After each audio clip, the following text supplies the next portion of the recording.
Hi, so today I want to talk to you guys about what would happen if the United States entered a crisis in a World War III situation. In my presentation, I have this thesis statement written. In the event of the Third World War, I believe that Hillary Clinton would best be able to navigate the situation with her experience as a diplomat and a public servant and a first lady.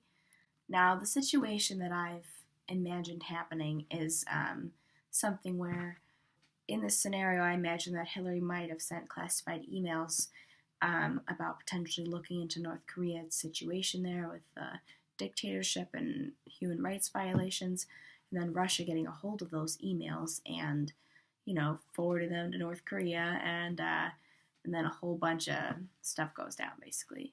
So, in my presentation, I'll be using Aristotle's ethos, pathos, and logos to present my argument that Hillary Clinton would be the best option for a World War III scenario. Now, the first thing we have to take into consideration is ethos, which is credibility. Hillary Clinton's credibility has been proven over many years as she's had a career in politics, so people know how she's evolved as a politician and as a person. So the first thing I'd like to bring to light is the ceasefire that she negotiated between Hamas and Israel in 2012 when Hamas was bombing Israel, and she flew there, and within 24 hours of her landing, the ceasefire went into effect.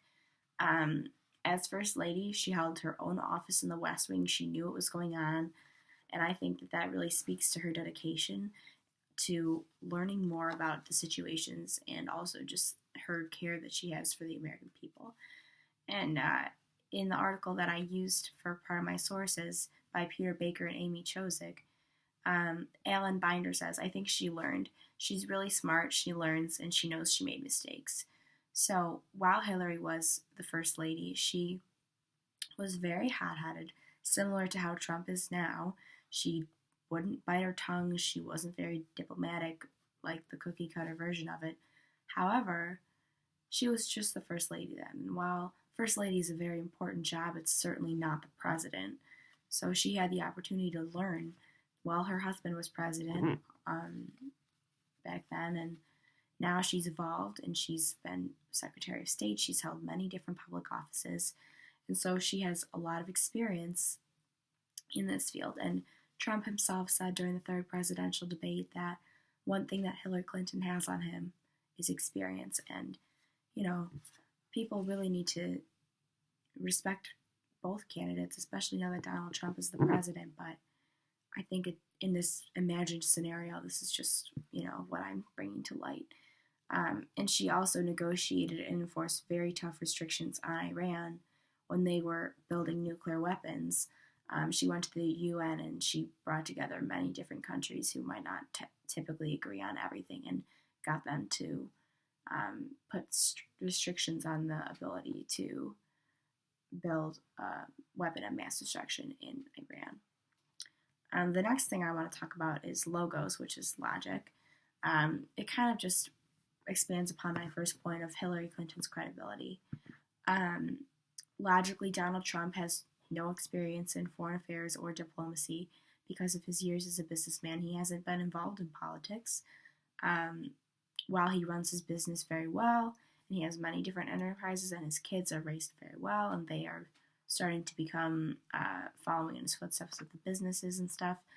He's not he's never held public office or shown any interest in it until this year, and that's one of the major arguments against him is that he's never worked in politics, so he doesn't have a lot of experience. And now that he is President Obama, or now that he's president-elect, President Obama has said that he's going to take extra time to make sure he has the tools he needs to lead the country well.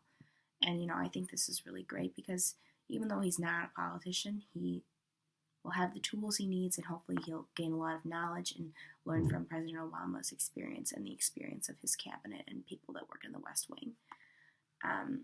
But logically, he currently doesn't have any experience as a politician or as someone with a button that could, really hurt a country and give irreparable damage.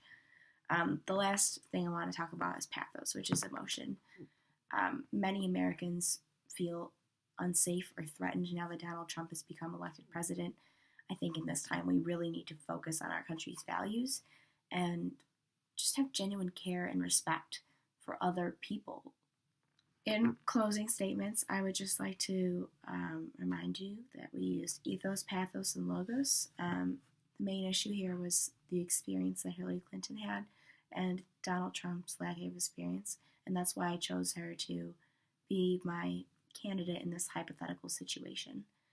I hope you have a great Thanksgiving break.